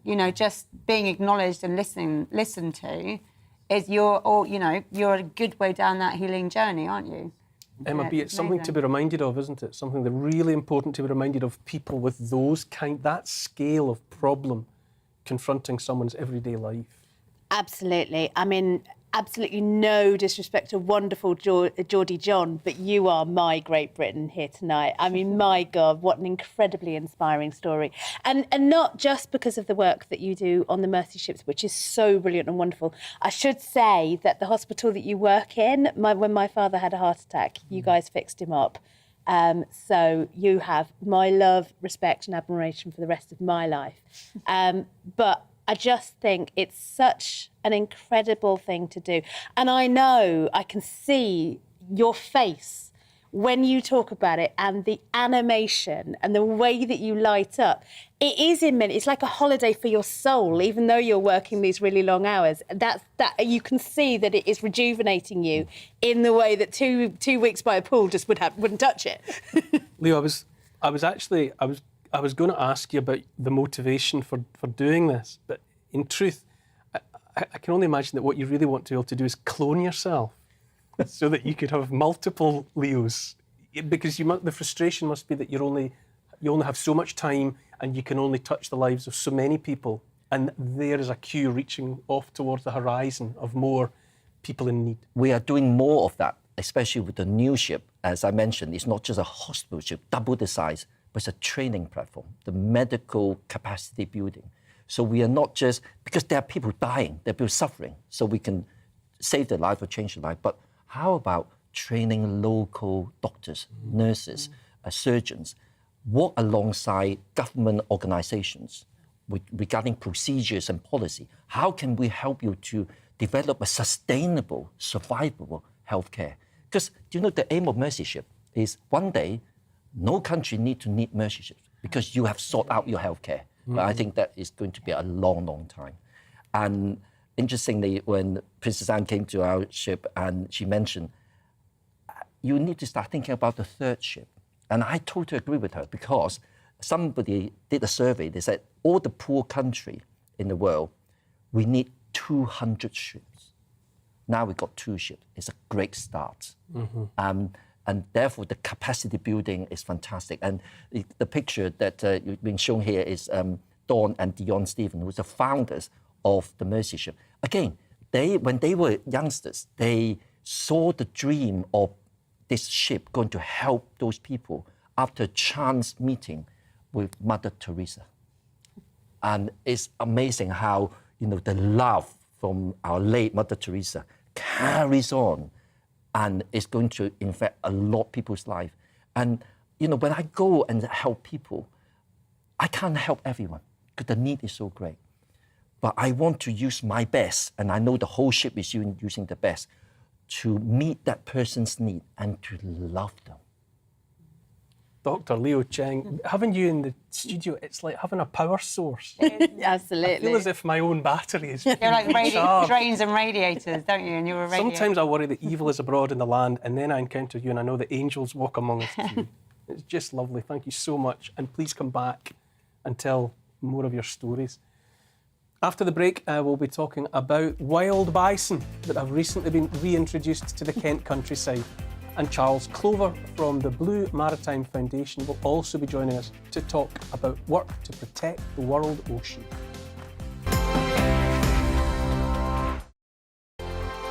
We are GB News. We're right across this great nation.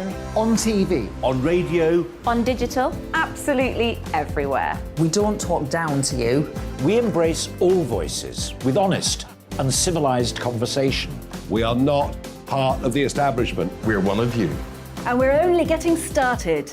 Join us on GB News, The People's Channel. Britain's news channel.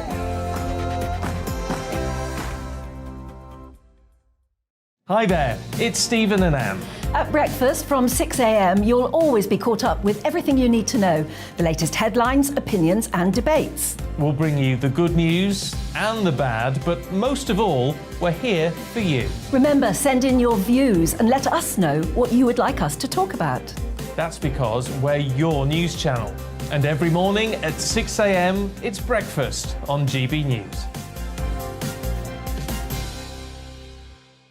My name's Tom Harwood and join me 9:30 a.m. every weekday for The Briefing, your one-stop shop for everything you need to know about what's going on in politics today. I wonder if this is a deal that might need to be like the biscuits in this factory, twice baked. Is there not an opportunity here to win out against the extremes? Tom Harwood, GB News. What are you going to do about it? Things should have been done differently, and they certainly are being done differently. Don't miss it. The Briefing with me, Tom Harwood, 9:30 Monday to Friday on GB News. Where would you like to go? Just take me to the studio, please, Matt. You know where you're going. I've got a show to do. Friday Night Feast on GB News, 7 p.m. And it's like nothing you've ever seen before. We take a different angle on the week's biggest news stories. The viewers and listeners set me some absolutely mad challenges to do. We tried to rehome a rescue dog. And yes, there's some other wacky stuff in there as well. I feel like I could take on the world. Well, that's that. Friday Night Feast with me, Patrick Christie's, every Friday, 7 till 9 p.m. on GB News. Be there.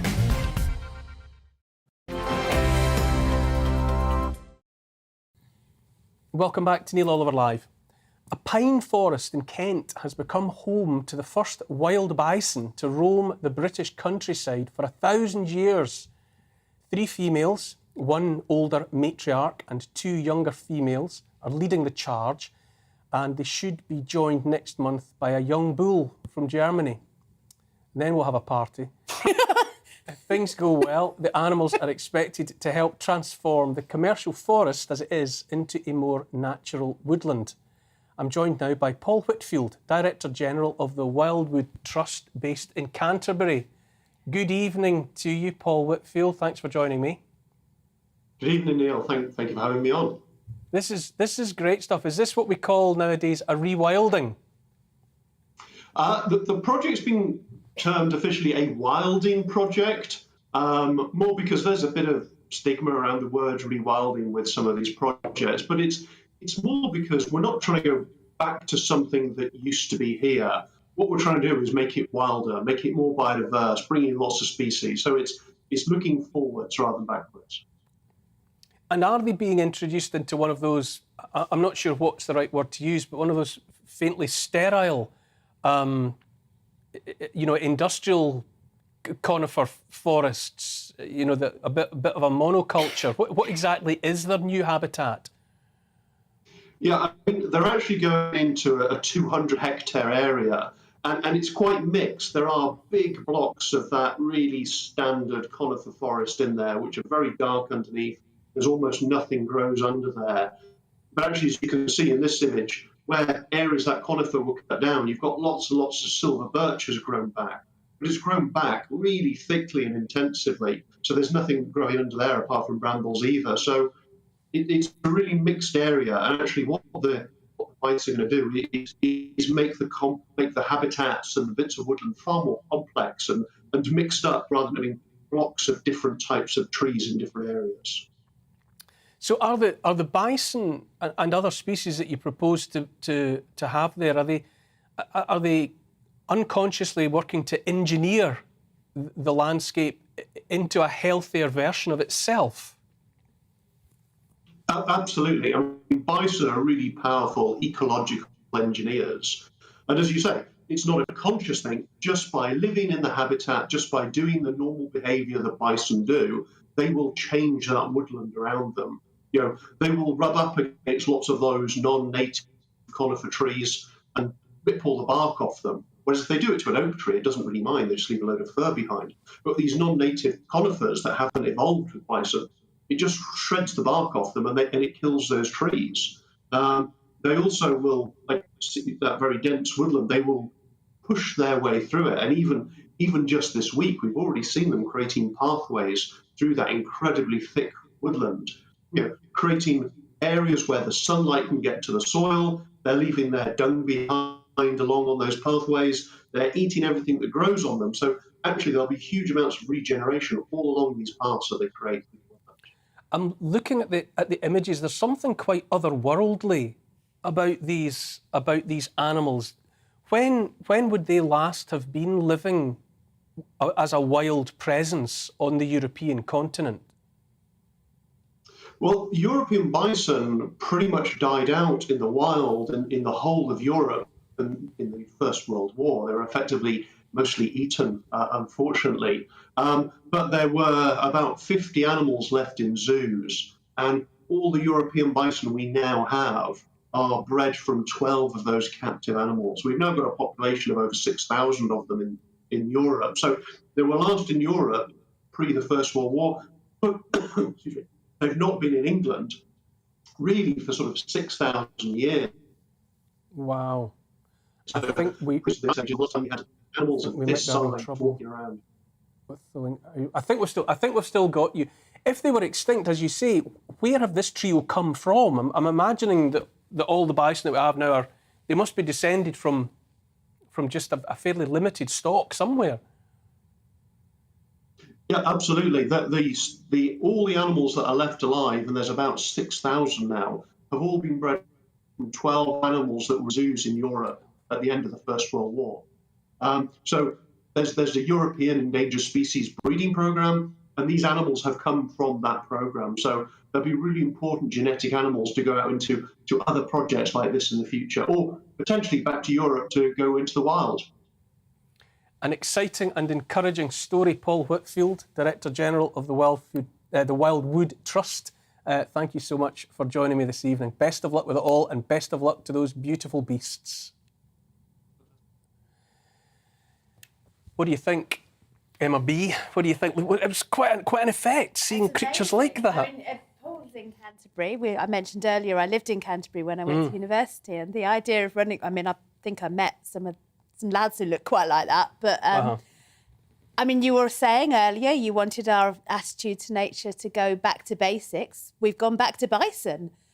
You can't get much more kind of going back to the original land than reintroducing animals that have been wiped out for over a century. It was another aspect to that story that we didn't quite really have time to get to. But I do wonder, if that's woodland that's being sort of repurposed in a way, and on that scale, I think that's fine. But we're looking at a food crisis in the world. We're looking at an inability to feed our own populations, and I wouldn't like to think that there'd be any rewilding or wilding of land that, one way or another, we need for our own subsistence. Kent is known as the Garden of England, but garden is a misnomer, really. There are some incredibly beautiful wild parts of Kent. A few years ago, my sister and I did the 25-kilometre sponsored Pilgrim's Way walk through a lot of the forest land outside of Canterbury. Mm-hmm. We think of Kent as rolling hills and farmland, but actually it's always been a mix. And this is what's so important, is keeping that mix of agricultural land and wild forestry. I've lived very near Epping Forest, which is a beautiful, beautiful ancient forest. And yes, we do need to grow food, but we also need places where we can walk and commune with nature in a way that isn't managed, or is managed in a sort of unmanaged way, as it were. Emma, are you in favour of bringing back these creatures with which we are very unfamiliar now? The beaver and the wolf and the rest of the candidates that are sometimes floated as potential returners. I mean, the regeneration of the land, I think, is amazing. But again, it's sort of, what's the bigger picture? What are the whys? Why are we bringing a whole, the bisons back while trying to get rid of a whole load of cows? It's sort of, I know that sounds like a simple way, but it's sort of, sure, why? Yes. What's the But we're big not reason? farming the bison. The cows, the part of the problem with the heavy agricultural attitude and way that we farm cows is that we don't have 3 cows on 200 hectares of land, which is what we've just heard about there. We've got 200 cows on 3 hectares of land, and that's what's unsustainable. Isn't the big thing with, is to reduce the livestock, reduce the number of cows. But this that isn't go- livestock, that's the point. These are wild animals. But doesn't it all go into the whole CO2 issues there? The issues that everyone's trying to cut down on that's what I'm trying to get my head around. It is a confusing picture. You're right that the countryside must not become an amusement park, for city folk to go and have an experience nice in. walk. When ultimately the main point has to be feeding our people. Have to move on though, but still on the subject of rewilding to some extent, the plight of the oceans, the world's oceans, is one that should be close to all of our hearts. Viewed from space, our planet is blue rather than green because it's mostly covered by water. Overfishing, destruction of habitats and pollution all pose existential threats to the marine world. In recent weeks, I have deliberately been harping on, for instance, about the amount of plastic going into the ocean in the form of COVID waste, masks and the like. My next guest is dedicated to raising awareness of the many threats to the world's oceans, including those closer to home here in the UK. Charles Clover from the Blue Marine Foundation and author of a new book, Rewilding the Sea, How to Save Our Oceans, joins me now. Lovely to have you with us this evening. Hi, Neil. I'm a great fan. Good to be here. Thanks. Oh, good. Oh, good. Well, it's lovely to have you with us. I mentioned your book, Rewilding the Sea, and happily, there's a note of optimism in there, alongside the careful reporting of damage and loss. Are you optimistic? I've come to be optimistic. I wrote a book called The End of the Line, which was about the most depressing book on the sea that I think you could read. And since then, I've been working away and helped to found a charity and so on. And things have happened which give me hope. If you joined up all the things that were hopeful and we made sure we replicated them, I think the sea would be in a much better shape than it is today. But in those places where the right thing has been done, it is quite astonishing how revival comes so quickly in the Sussex kelp belt, where trawling and other forms of destructive fishing. Catastrophic damage there. Yeah. Astonishing, in an astonishingly short amount of time, it's amazing what comes back. I was absolutely uplifted by the way you described the ocean simply needing to be left alone. This is what I mentioned about rewilding, that left alone and in a short amount of time, relatively speaking, it can recover by itself. I found that a lovely thought. Sometimes we need to help it, where we've taken all the oysters out, for example. But mostly, if you just protect bits of it, we need to leave more bits of the ocean alone. And that's how you invest in it. You actually, you can save you were talking about food security. That's how you invest in a wild system, by leaving it alone. You get more fish, more organisms. You get a better growth of the forests on the seabed if you leave bits of it alone. And those bits will harbor creatures that will spill out into other areas. Now, governments have sort of not quite got that, but there are practical examples of that going on even in UK every day. And I wanted to put together what works, what is hopeful, so that people can read a sequence of, my goodness, this is what happens if you protect the sea. And we need to protect the sea because we had 200 years of industrial fishing. And of course, we've got plastics and pollution and oil rigs and so on. But the most destructive to the largest area has been industrial fishing. I'm all for fishing. I'm in favour of low-impact fishing, but we're going to have to rethink fishing in the light of climate change, because it seems that certain forms of industrial fishing are actually destroying the sea's ability to be our friend and absorb carbon, as well as destroying creatures to an extraordinary extent. Yes, you do. You give an amazing statistic somewhere about the amount of CO2 produced by the fishing industry, and the fact that the shallower shelves where the marine life is can, left unmolested, do an enormous amount to cope with carbon dioxide. Yes, I mean, we are told that these figures will go through the process of challenge by the scientific process as rightly happens in science. But we are told by a very, very important paper by very distinguished scientists that the global fishing industry produces as much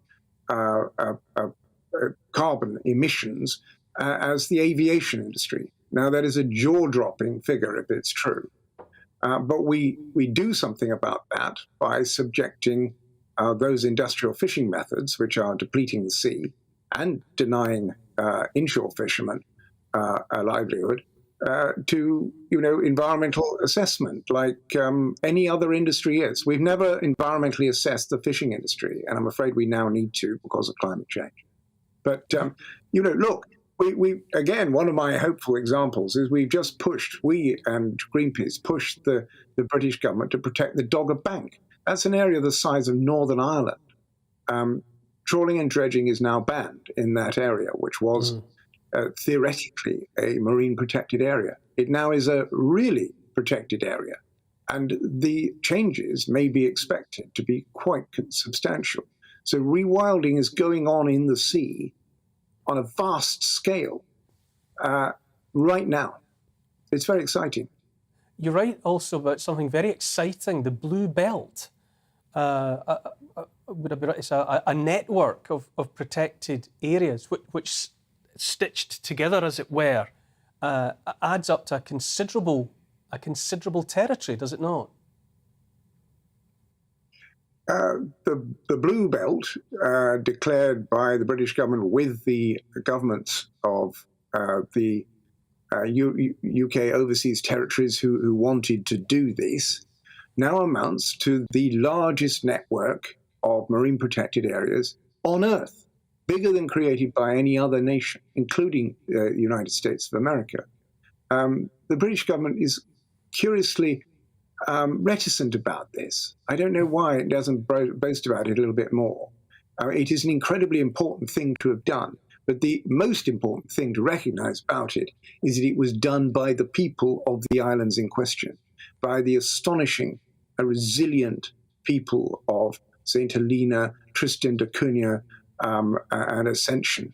I mean, Tristan da Cunha protected something like 2/3 of its waters from all exploitation, including fishing, and they're a fishing island. They live exclusively by harvesting lobster and rock lobster, and they know the value of the sea, and they decided that the way you invest in the sea is by leaving large chunks of it alone, and I salute them.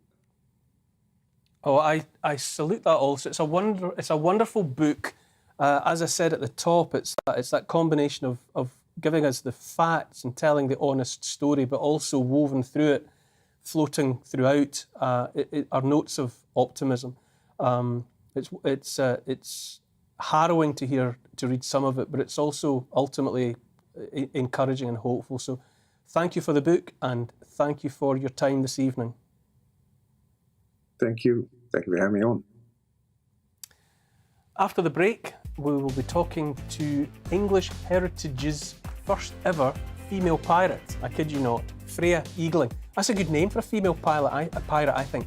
So sit back and get ready for a swashbuckling interview coming up next. We are GB News. We're right across this great nation. On TV. On radio. On digital. Absolutely everywhere. We don't talk down to you. We embrace all voices with honest and civilised conversation. We are not part of the establishment. We're one of you. And we're only getting started. Join us on GB News, The People's Channel. Britain's news channel.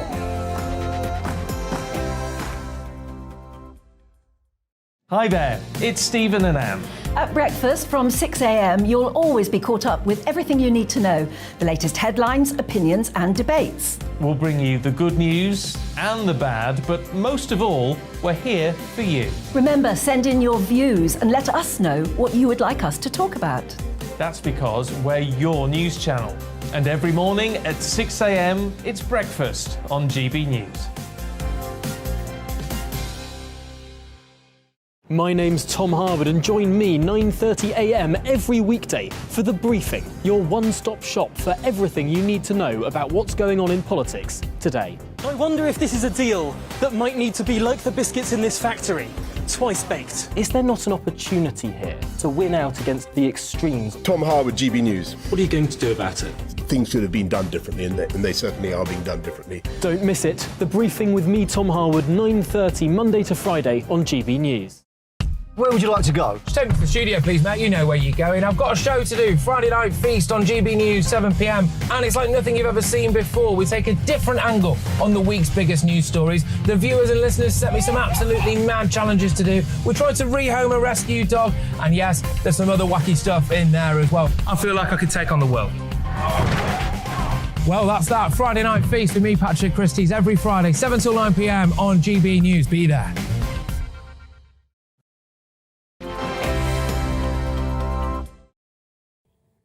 Welcome back to Neil Oliver Live. Names like Long John Silver, William Kidd, Blackbeard, even Jack Sparrow are familiar to everyone. Pirates all, some real, some imagined. Less well known is that in the heyday of piracy on the high seas, there were piratical women too, including swashbuckling characters like Anne Bonny and Mary Read, who dressed as men to avoid suspicion and basically to let them get on with the business of terrorising the shipping lanes. This year, English heritage properties will feature appearances by a woman pirate for the very first time. Probably high time. Joining me now to explain quite why wielding a sword and pistol and swinging in the rigging has such a powerful appeal is 18-year-old Freya Eagling. Hello. Oh, you're in your piratical garb. Sorry, I couldn't quite hear that. You're in your piratical garb, Freya. You've dressed for the part. Yeah, so at the moment I'm in 18th century ladies' clothes rather than piratical. Oh right, I'm only seeing a certain amount of what you're wearing there. Why piracy, Freya? Why have you been pulled into that dark world? Well, I've been reenacting since I was 2 years old, and I'm 18 now. And piracy is something very new to me. I started sword fighting maybe a year or so ago, and I've become so invested in it and found it so interesting. I wanted to take this part of the hobby further. So to the extent of being able to perform on a field among men, to dress as a man, and to fight as a pirate. How do you go about, learning the ropes, so to speak? How does a person, male or female, interested in portraying the life of a pirate, go about making that a reality? I would say more than anything, it's about going to the right people and asking the right questions. For example, my dad got me into reenacting and he introduced me to piracy. And because of that, I've now become very, very invested in it. And we've ended up making a very large reenactment family based on it. I over the years, Freya, because of other television projects that I've been involved with from time to time, I have had many encounters with the reenacting community.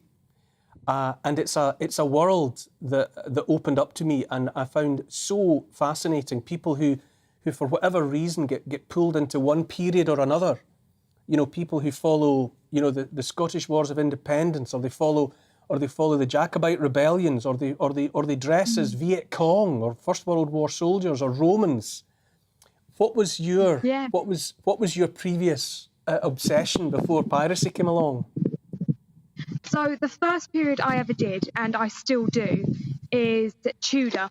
So I do Henrician and Elizabethan. And again, I've been doing that since I was 2 years old, but I also do medieval and I do Victorian as well. But the Tudor period is what started it all off for me. And that's where I first learnt to sword fight as well.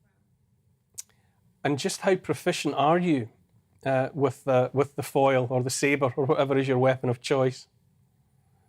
I like to think I'm pretty good. Obviously, compared to some people who have had years of practice, I have a lot to learn. But the difficult thing with sword fighting is you have to learn a different style based on the period that you're doing. So the 16th century Tudor fighting that I do is very different to the 18th century piracy fighting that I do. Fantastic. Have you been reading up on the lives and times of real-life women pirates? Have you been hitting the books? I have. Yeah, as much as I can. The issue with golden age of pirates, especially female pirates, is they didn't have a particularly long career. As you said, Anne Bonny and Mary Read, they're two of the most famous female pirates, but their careers were only 2 months long before they were arrested and eventually met a gruesome end. So it's quite difficult to learn everything you need to know when their piratical careers weren't actually very long. How 2 months or 2 weeks or 2 years, how practical was it for women to seek to survive when, apart from anything else, I presume they were having to pass themselves off as men? Well, one of the main things you have to understand with female pirates is they didn't dress as men because they were disguising themselves as men. In fact, both Reed and Bonny, their crews knew that they were women from the very beginning. They just dressed as men out of practicality for them when fighting and working.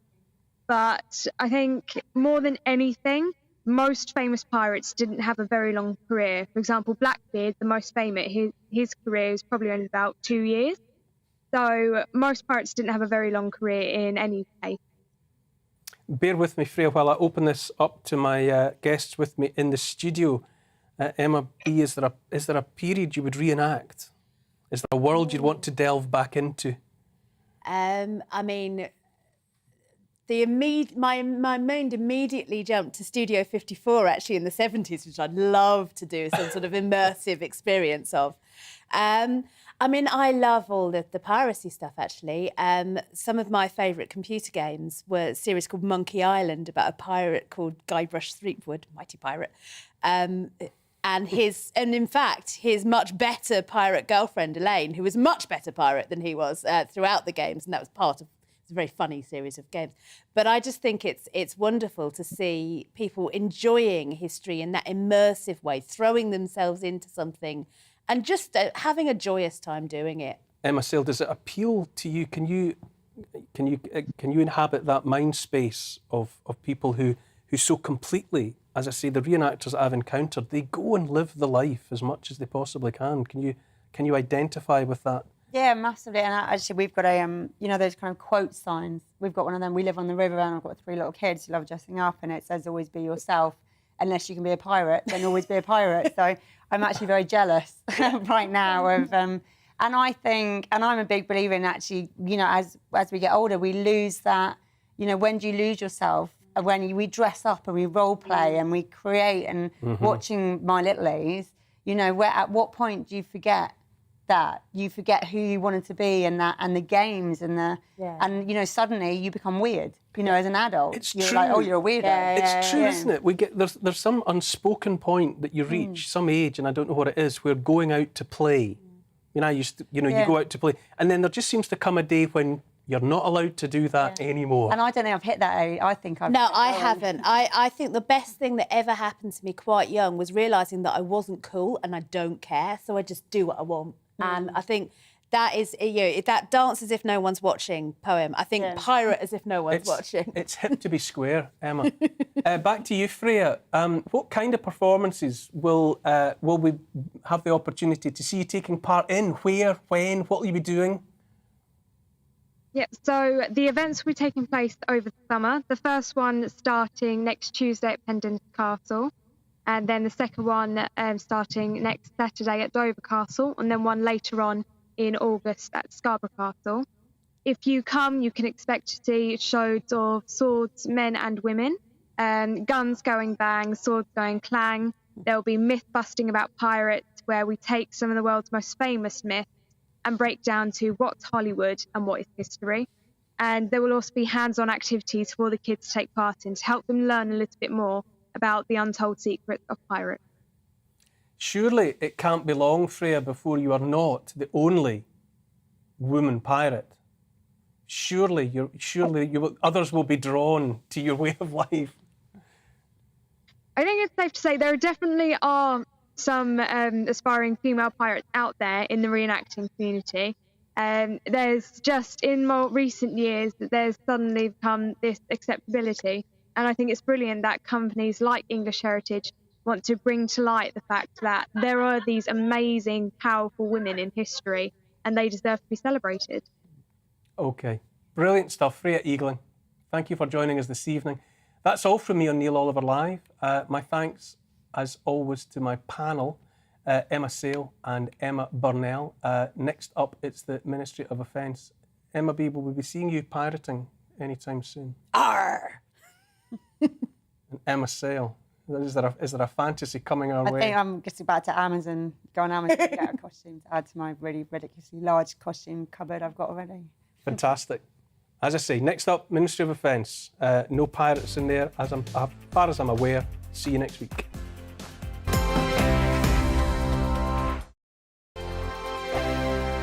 We are GB News. We're right across this great nation.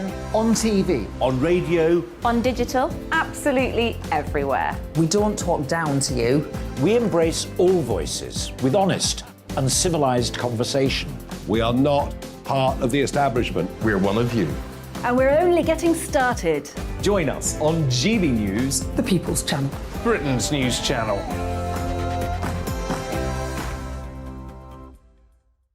Hi there, it's Stephen and Anne.